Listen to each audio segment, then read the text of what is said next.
दुसरी आहे ती ऍक्च्युअल आपली साधी पेंटिंग्स असतात तशी पेंटिंग्स आहे. ते मी दोन्ही प्रकारची तुम्हाला दाखवते सध्या. त्याच्यात अशी वेगवेगळी पेंटिंग्स आहेत. ही रांगोळी टाईपची पेंटिंग्स आहेत.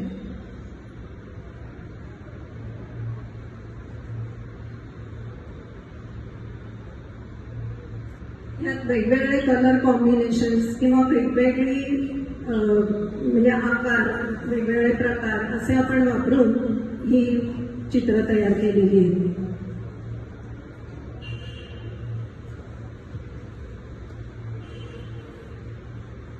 आता हे जे आहे त्याच्यात वरच्यासारखंच खालचं आहे. मगाचं होतं त्याच्यात चारही कोपरे सारखे होते, ह्याच्यात वरचं आणि खालचं सारखं आहे.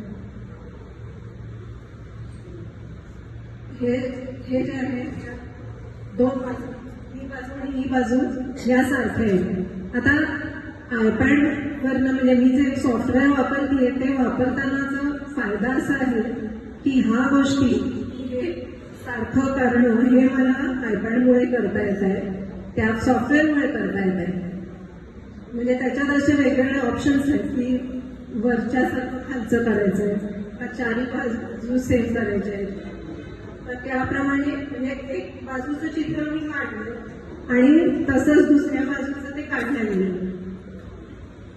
पण जर मी पेंटिंग टाईप करत असले तर त्यासाठी मात्र ही जी सगळी ती अशी रांगोळी टाईपचीच आहे. आता दुसरी मी पेंटिंग्स जी केली आहे त्याच्यात ती पण दाखवते.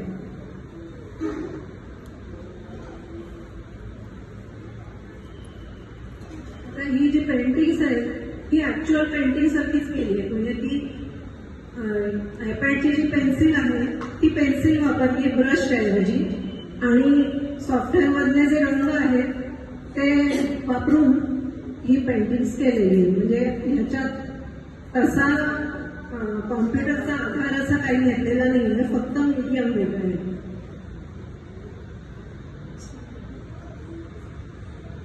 याच्यात वेगवेगळ्या तऱ्हेची अशी खूप चित्र, ही पण जेव्हा आपल्याला करोनाच्या तेव्हा आपण खूप वेळ घरात बसलो होतो तेव्हा हा छंद मला खूप पडला.